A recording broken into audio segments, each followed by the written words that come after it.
Hola, ¿qué tal, queridos y queridas podescuchas? El día de hoy nos encontramos en la UAM Coajimalpa para comentar acerca de un libro muy interesante, que antes de iniciar con esta entrevista, con esta charla, estos comentarios, pues bueno, me gustaría dar un agradecimiento a Editorial Gediza, que en apoyo, en coedición con la Universidad Autónoma Metropolitana, presentan este texto, Los espíritus y sus mundos, locura y subjetividad en el México moderno y contemporáneo, que es de la autoría de la doctora Xenia Llévenes Escardo.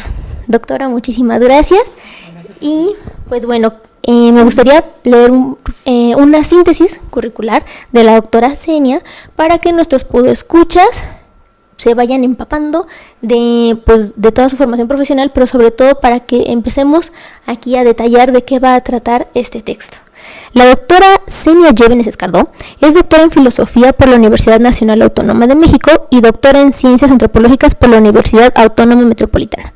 Se desempeña como profesora e investigadora en el Departamento de Humanidades de la Universidad Autónoma Metropolitana, Unidad Coajimalpa, y sus líneas de investigación se desarrollan en 3 direcciones: el análisis de los procesos de redefinición de la religión, secularización y post-secularización en la teoría antropológica y en la filosofía moderna y contemporánea, la interpretación y apropiación moderna de ciertas formas de experiencia religiosa por parte de la medicina y la psiquiatría, la distinción religioso-secular y las formas en las que esta distinción contribuye a forjar nuevas formas individuales y colectivas de economía psíquica y moral. Anteceden algunos textos a este libro que vamos a comentar, dada la especialidad que tiene la doctora para hablarnos de estos temas, pero bueno, el día de hoy vamos a comentar el libro Los espíritus y sus mundos. Doctora, muchísimas gracias nuevamente por proporcionarnos algunos minutos de su tiempo para Grado Cero. No, gracias a ti. Muchas gracias por la invitación. Bueno, pues vamos a comenzar con algunos comentarios. Yo aquí traigo mi acordeón, como siempre, ustedes bien lo sabrán, porque el texto, déjenme comentarles a todos nuestros podescuchas, a las personas interesadas en la temática de la locura, pues bueno, el texto es muy rico y hace grandes aportes que considero sería bueno compartirles al auditorio. Entre ellos, llama la atención cómo es que se construye este texto, doctora. Usted parte de su propia experiencia de trabajo con personas diagnosticadas con esquizofrenia. Es a partir de ahí que se construye todo un libro que nos va a poner de entrada desde el primer capítulo en una disyuntiva. No entender a la locura como normalmente se nos ha enseñado a entenderla, no a partir de la historia, de una historiografía que solamente ha marcado esta definición se entiende en este siglo y después de otra manera. Usted hace una propuesta totalmente diferente, que es a partir de conocer diversos discursos que la van hilando y que estos discursos también tienen una fuerte vinculación política de cómo se construye el sujeto. Entonces, en primer lugar, sí me gustaría comentar que este texto nos va a dejar muy en claro que hablar de la subjetividad en torno a la locura, pues es un tema inacabado, para empezar. De entrada, pues y felicitarlo, porque es un libro muy bueno, es un libro muy completo. ¿Y qué le parece si primero empezamos a comentar, pues, parte de estas riquezas de este texto al respecto de los diálogos que usted hace? Retoma muchísimos pensadores, retoma filósofos, no solamente es una mirada desde la antropología, como bien la formación de la doctora nos lo indica, sino que ella nos deja ver los nudos, los puntos de unión entre las redes que construyen este imaginario que se torna en torno, o que se forma en torno a la locura y específicamente a la esquizofrenia. Entonces a mí sí me gustaría que nos compartiera cómo es que va hilando estos diferentes discursos, cómo es que lo va construyendo, vaya. Bueno, lo que pasa es que, como bien dices, la locura, hablar de locura y hablar de subjetividad son 2 temas muy complejos y requieren de una mirada muy interdisciplinaria. Entonces, bueno, yo aprovecho la formación que tengo en filosofía, la formación que tengo en antropología y los intereses que siempre he tenido en psicoanálisis y en psiquiatría para tratar de hilar algo que, sin embargo, estrictamente hablando, no forma parte de uno solo de estos discursos, los entrelaza de muchas formas para tratar de buscar un modo de aproximación diferente al problema de la locura, ¿no? Entonces, bueno, yo traté de que la primera cuestión que yo quería mostrar era la locura como una manera subjetiva, o sea, una forma de subjetividad peculiar de estar en el mundo. Antes de ponerme a enjuiciarla, a saber, a patologizarla, a verla con determinados ojos, a pensar si estaba en una relación, por así decirlo, peyorativa o negativa frente a lo que consideraríamos normalidad. A mí me interesaba entender qué era para alguien estar loco. Es decir, cuál es la experiencia subjetiva de eso que se llama la locura, ¿no? Y entender que el hecho de patologizar estas experiencias, yo sí parto de que hay una experiencia singular, es decir, eso también creo que hay que dejarlo claro. No creo que haya una invención, no creo que sea una construcción, creo que hay una experiencia singular, pero creo que la manera en la que esa experiencia singular se trabaja y se piensa puede variar mucho. Es decir, una cosa es decir que hay alguien que está viviendo una experiencia radical, singular, que pone en jaque todo lo que los demás a lo mejor consideramos como evidente, y otra cosa es patologizar esa experiencia como una enfermedad. Son cosas distintas. Podemos decir que a esa persona le está pasando algo que al resto no nos pasa, pero de ella decir que es un enfermo, entra una conceptualización ya de la locura, por ejemplo, que es que la contempla como un hecho estrictamente médico, pero hay otras sociedades, otras culturas, otros discursos que contemplan la locura no como un hecho médico, sino a lo mejor como una prueba espiritual, por ejemplo, ¿no? Entonces, bueno, eso te lo digo como ejemplo de la complejidad del tema. ¿Cómo intenté trabajar yo? Pues aprovechando toda una formación interdisciplinaria, intenté trabajar desde distintos frentes. Tú lo has dicho muy bien. Un frente tuvo que contemplar las historias que se han hecho habitualmente de la locura, aunque sea para descartarlas, pero había primero que poner cómo se ha entendido, qué es lo que nos ha llevado a entenderlas así y demás. Y otro frente consistía en desmontar esto y ver, bueno, todo lo que tenía como implícito, ciertas ideas implícitas, ciertas lógicas operativas sobre proyectos políticos, proyectos nacionales, proyectos subjetivos, proyectos médicos, proyectos que enlazan muchas cosas. Y un tercer frente fue tratar de acercarme a la experiencia de las personas que han sido diagnosticadas, y en nuestra época la locura se ve, repito, como un problema esencialmente médico, aunque no siempre haya sido así. Entonces, bueno, con las personas que han sido diagnosticadas, que han pasado por un diagnóstico de enfermedad mental, en este caso de esquizofrenia. En eso lo que yo hice fue trabajar en un taller durante casi 4 años con pacientes, y también utilizar fuentes de archivo para el caso de los pacientes del pasado a los que obviamente no podía tener acceso pues a través de los talleres, ¿no? Esa fue como un poco la manera de abordar el problema. Claro. Y que también a lo largo de la lectura se van entrelazando, van apareciendo constantemente justamente estas historias de vida, porque si bien la investigación parte de una etnografía, si no falla el ojo analítico, pues bien no nos van a presentar los casos cuadrados, sujeto A, B o C, el individuo que es analizado. Al contrario, se nos regala una narrativa que nos hace ir de la mano junto con esta persona, qué es lo que está dentro de sus capacidades de expresar lo que está sintiendo, cómo lo está sintiendo, que para uno puede ser caótico.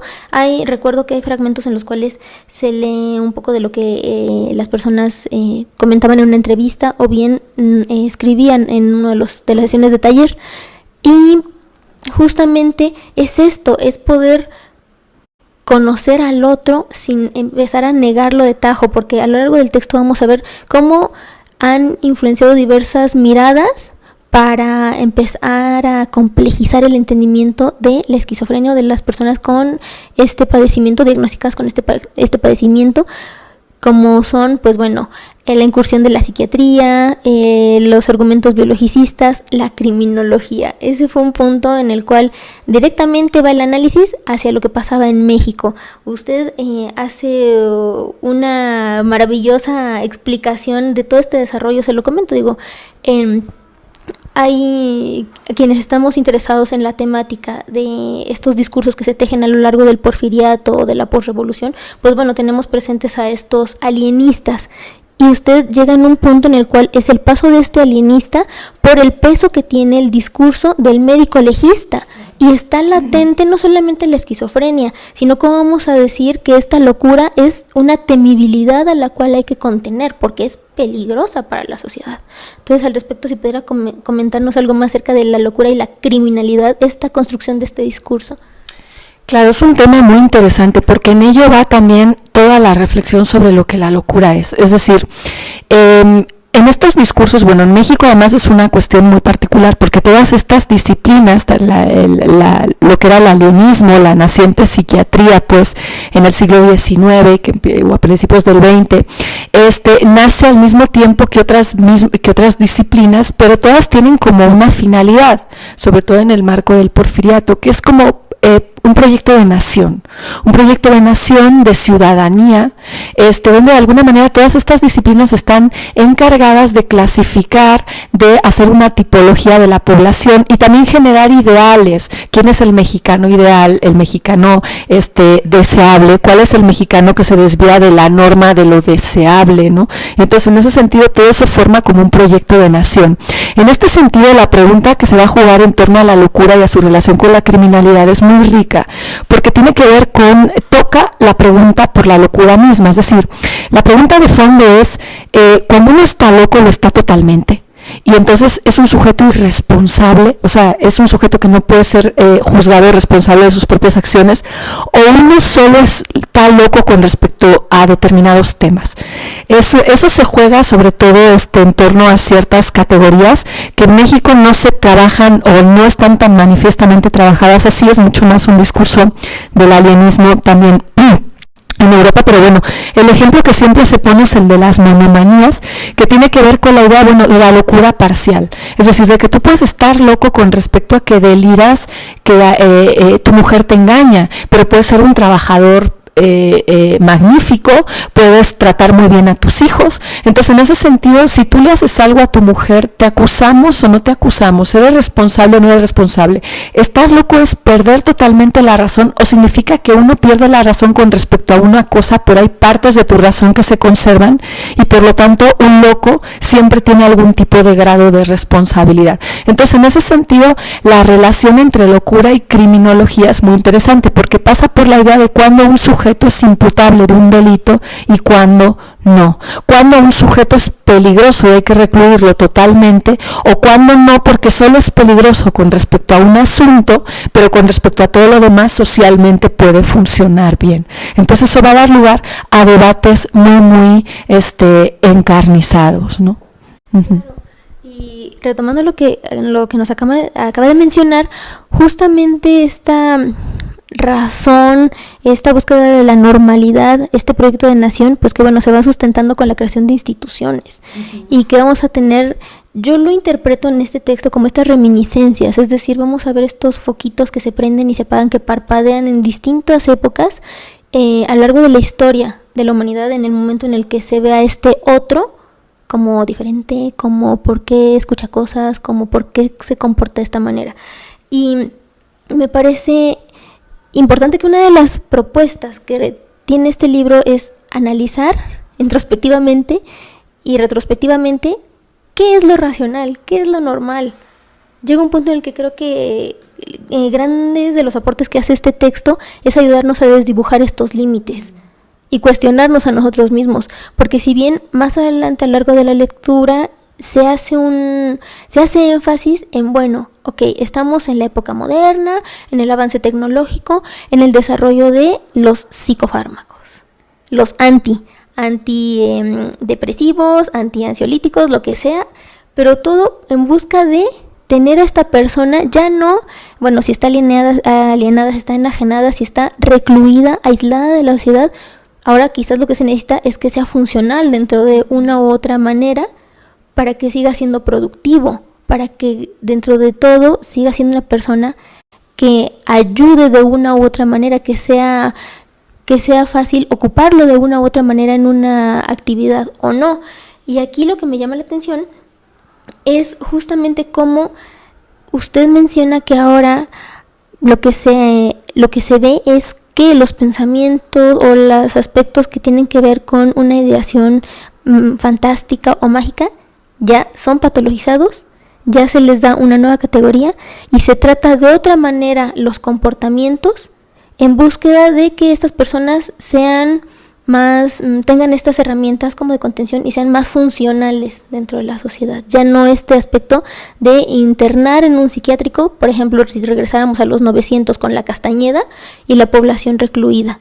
Este trato, esta mirada que se tiene y este trato en torno a los pacientes o a las personas con este diagnóstico ha cambiado muchísimo. Y ese abordaje que hace al respecto de la modernidad me parece sumamente interesante también. Si pudiera regalarnos también unas palabras. Claro, bueno, lo que sucede es que la locura en la modernidad va a tener como ciertos sellos distintivos, ¿no? Algunos los has comentado tú muy bien. Yo creo que hay un problema fundamental que tiene que ver con el estatuto que las creencias adquieren en la modernidad, ¿no? Entonces, una de las cosas que a mí me llamó mucho la atención en la experiencia de las personas que están diagnosticadas de enfermedad mental es la importancia que tienen para ellas las ideas místicas, las ideas de carácter sobrenatural, todo este tipo de ideas. Estas ideas que en la modernidad se patologizan, porque en la modernidad las creencias de este tipo solo pueden ocupar un lugar, que es un lugar periférico, un lugar marginal, o un lugar muy privado al interior de cada quien, pero no pueden invadir un espacio público, no pueden regir de manera clara y directa una vida, porque todo el mundo empieza a pensar que algo anda mal con ese sujeto. Entonces hay como una transformación radical del estatuto que otorgamos a ciertas creencias con respecto al estatuto que esas creencias tenían en otros periodos históricos, ¿no? Donde era hasta cierto punto se podía entender que alguien tuviera una aparición, por ejemplo, que a alguien se le apareciera de manera privada a la Virgen, cosas así, o que le hablara a un santo, ¿no? Ahora esas cosas son vistas con mucha suspicacia y mucha sospecha. Me llama la atención en este sentido que digamos, ese lugar marginal que la persona, digamos que las personas modernas asignamos a cierto tipo de creencias, es el que adopta la persona también marginalizada por su enfermedad mental. Es decir, esos dos lugares marginales confluyen en la idea de que una creencia marginal es propia de una patología, con la idea de que la persona que tiene la patología efectivamente va a sentirse identificada con ese tipo de creencias. Entonces yo creo que en este sentido habla de que los sujetos diagnosticados son sujetos modernos también. Entonces, al ser sujetos modernos, responden a lo que la sociedad moderna piensa que debe de señalar su patología, en este caso tener creencias desviadas, ¿no? Es que son las que ellos tienen, pero además las tienen también por un motivo muy sencillo, que es, bueno, muy sencillo no, pero voy a tratar de explicarlo de manera sencilla, ¿no? Que es que yo una tesis que manejo a lo largo de todo el libro es que la locura significa que nos quedemos sin el piso de evidencia que tenemos normalmente. Y nuestras evidencias no se pueden justificar. Es decir, uno no puede justificar todo. No puedes justificar, bueno, por qué amanece, por qué anochece, por qué me ato la agujeta, porque lo que le pasa a una persona, en este caso diagnosticada de esquizofrenia, es que esa evidencia se vuelve problemática. Deja de ser evidente. Entonces una persona diagnosticada de esquizofrenia, todo eso que nosotros hacemos en piloto automático es lo que ella no puede hacer. Se le hace que hay como una suerte de mecanicidad de la vida social. Esto, por ejemplo, tener que repetir todas las cosas, de pronto se les aparece como un enorme absurdo. Esta idea como de, bueno, ¿qué tiene que ver, por ejemplo, pagar 5 pesos con el pecero, con ir efectivamente de aquí para allá? ¿Por qué eso se calcula en pesos? ¿Por qué el peso? Todas esas cosas que nadie se pregunta, porque si nos lo preguntáramos no vivimos, es, digamos, nuestro, por así decirlo, nuestro hardware, que es lo que tenemos implícito. En la esquizofrenia se hace explícito y el sujeto lo ve como toda una suerte de cosas, mecanismos sociales, mecanismos vivenciales absurdos que le generan un montón de interrogantes angustiosos y para los cuales él busca esa es una experiencia profundamente radical. Imagínense quedarse sin piso en la vida, que las cosas más evidentes para ti se te planteen como problema, que tú digas, bueno, esta es mi cara, ¿y por qué esta es mi cara? Y este es mi papá, ¿y por qué es mi papá? Sí, y entonces cuando uno empieza de alguna manera en esa pendiente de cuestionamiento que es profundamente radical, todos podemos tenerlo en algún momento, pero inmediatamente nos enganchamos con la vida. Pero imagínense a alguien que no se puede enganchar con la vida. Pues tiene que buscar justificar de alguna manera esa experiencia con respuestas radicales, y la respuesta más radical es un delirio. Un delirio, y ante una experiencia tan radical tienes que buscar un delirio radical, es decir, pues hay un Dios malo que me está engañando, los extraterrestres han hecho todo para que nos lo creamos, pero realmente esto no es así. Entonces, de alguna manera, esa radicalidad de una vivencia profundamente angustiosa requiere de un remedio, que es el que el paciente pone de un delirio angustioso.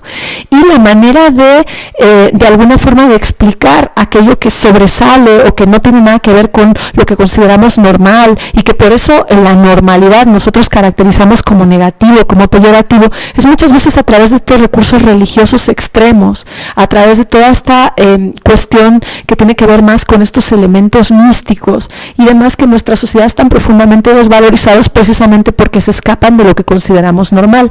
Pero cuando a una persona le dinamita lo normal, pues lo que busca es explicaciones más allá de lo normal, ¿no? Entonces esa es una de las cuestiones que es importante señalar. En este sentido, esa es una de las vetas en relación con la modernidad que tú comentabas. Y bueno, la locura de la modernidad pasa por distintas etapas. En una, efectivamente, los locos se recluyen. Se considera que hay que tenerlos recluidos, pero en nuestra etapa ahorita se considera que hay que tenerlos medicados, lo cual pues no es casual, porque coincide con el auge de una gran industria económica que es la farmacéutica. Entonces, ¿de qué iba la industria farmacéutica? De decirte, bueno, los loquitos ya no hay que encerrarlos, pueden vivir en su casa, pero siempre y cuando los mediques. La cuestión es que, bueno, igual y no están encerrados físicamente, pero están encerrados de otras maneras, porque un medicamento, no en todos los casos, hay que ir caso por caso, hay casos donde son necesarios los medicamentos, pero de alguna forma hay que calibrar muy bien en qué casos y cuánta cantidad y cuánto tiempo, porque lo que es cierto es que la medicamentalización crónica tiene efectos secundarios terribles para los sujetos. Claro, y que también nos lleva a otro tema que parecería poco abordado, que es este impacto físico que genera a nivel traumático. Usted hace un análisis al respecto de que, bueno, igual y se nos olvida, se nos desdibuja, ignoramos que tiene un significado tan fuerte dentro de la subjetividad de estas personas, que es real su dolor. Y ese es otro punto que creo que no se ha abordado tanto cuando se habla de los padecimientos mentales. Mira, yo creo la locura supone un nivel de angustia brutal, por lo menos hasta que el sujeto delira. El delirio, y en eso yo creo que que Freud y toda la corriente del psicoanálisis tiene mucha razón, es la primera defensa contra la locura, porque la locura supone, hay un psiquiatra italiano que lo llama como la experiencia del fin del mundo. Es decir, digamos, todo el entramado, el ensamblaje social, la idea de saludar, la idea de mi nombre, todas esas cosas se presentan como un enorme absurdo que provoca una angustia terrible a un sujeto hasta que delira. Delirar es una manera de narrativizar, de realizar una narrativa donde explicas por qué te pasa lo que te pasa, y cuando uno puede explicar algo ya puede ejercer algún tipo de defensa, aunque las explicaciones a los demás se les hagan muy extravagantes, ¿no? Pero claro, es que lo que te está pasando es muy extravagante, ¿sí? Entonces, en ese sentido, cuando las personas empiezan a tener, los psiquiatras, sobre todo afines a la escuela fenomenológica, que es la más sensible a las experiencias subjetivas de los pacientes, tratan de rastrear cuáles son los pasos previos a un brote psicótico. Y el primer paso, uno de los pasos que ellos señalan, es lo que ellos llaman la desrealización o la desfamiliarización con el mundo, que es que antes de que tú alucines, de que tengas alucinaciones propiamente dichas, lo que le pasa al mundo es que pierde su cualidad real. Entonces tú puedes ver, perceptivamente ves todo aparentemente igual, pero de repente ves a tu mamá y empiezas a dudar de si es tu mamá. Ves a tus compañeros de salón y aunque los veas aparentemente se te hacen que son como mecánicos. Entonces empiezas a sospechar si son humanos o no serán mecánicos. Eso sucede antes de que el sujeto alucine, pero imagínate qué nivel de angustia tiene que empezar a generar que un mundo se te empieza a desdibujar y que lo que tú consideras que es firme, que es evidente, no lo sea para ti. Que tu propia voz te suene rara. Que finalmente una de las dudas más radicales que tienen los pacientes de esquizofrenia, esto es muy típico en ellos mismos, es las dudas con respecto al propio cuerpo. O sea, ver su mano y decir, sé que es mi mano, intelectualmente lo sé, pero es que no la siento mi mano, o sea, no, se me hace algo que me han pegado, que es ajeno a mí. Entonces, en ese sentido, implica un nivel de angustia absolutamente radical. Y ante ese nivel de angustia, la manera de protegerse es buscar explicaciones que constituyen delirios en este sentido. Delirios, repito, con estos elementos místicos. Tiene que haber algunos diablos que me han puesto manos que no eran las mías. Esos diablos se están haciendo pasar por mis compañeros de salón y por mis profesores y por mi familia. Claro, es una manera en la cual el sujeto intenta buscar también una solución. Si hay diablos, hay dioses que me pueden ayudar y demás, ¿no? Entonces, hay que estar muy conscientes de que la locura involucra esta experiencia de angustia absolutamente radical. Claro, y que también contribuye a que resignifiquemos y nos permitamos conocer a este otro sujeto que está teniendo una experiencia totalmente que nos es ajena, que nos es totalmente distinta, justamente por eso, porque ya estamos tan acostumbrados a racionalizar todo y yo lo veo así, a quedarnos en los límites del lenguaje, del significado ya establecido y no permitirnos abrirlo a algo más. Además que para ellos, para las personas con estos padecimientos, pues que bueno, significa justamente como lo menciona, con las herramientas que se poseen en ese momento expresarlo de una manera que a otros pues les es completamente poco entendible, como fragmentos que vienen acá en el texto, en los cuales pues es difícil poder como seguir ese hilo o como darle otro significado, otro entendimiento. Pero bueno, pues el tiempo se nos acaba, pero no por eso vamos a seguirles invitando a que se acerquen a este texto, Los espíritus y sus mundos, locura y subjetividad en el México moderno y contemporáneo, de la doctora Xenia Llévenes Escardó. Y bueno, doctora, pues muchísimas gracias por estas palabras y pues para finalizar, ¿algún comentario que quisiera añadir al respecto de esta amplia temática que, repito, es inacabada y que gracias por regalarnos, por brindarnos este texto con el cual podemos darle otro enfoque, otra mirada, pero a partir de estas múltiples, de estas vinculaciones con otras disciplinas, para poder conocer este gran tejido en torno al tema de la locura, ya no solamente desde la historia, ya no desde un punto establecido en el que vamos a hablar de la locura solamente en el 1800, no, sino verlo como un continuo que ha estado latente y que nos permite cuestionarnos nuestras propias significaciones en torno a la realidad. Yo creo que también ese es como el darle la vuelta. Bueno, pues creo que tú lo has dicho. Esto es una invitación y bueno, pues una invitación sobre todo a eso, sí a conocer la locura, pero no desde el punto de vista de la superioridad del que cree que está sano y del que cree que sabe, sino más bien de aquel que se deja interpelar y cuestionar por eso que es un hecho para mí humano indiscutible, que es que enloquecemos. Entonces, pues una invitación a leer, una invitación a dejarse interpelar, a dejarse cuestionar y pues ojalá y la sigan muchos. Claro. Efectivamente enloquecemos y más con las complejidades en torno a nuestro mundo y a nuestro México también. Bueno, por mi parte esto ha sido todo y nuevamente un agradecimiento a Editorial Gediza y también pues a la serie de publicaciones que nos brinda la Universidad la Universidad Autónoma Metropolitana. Y bueno, esto ha sido todo por mi parte y hasta la próxima.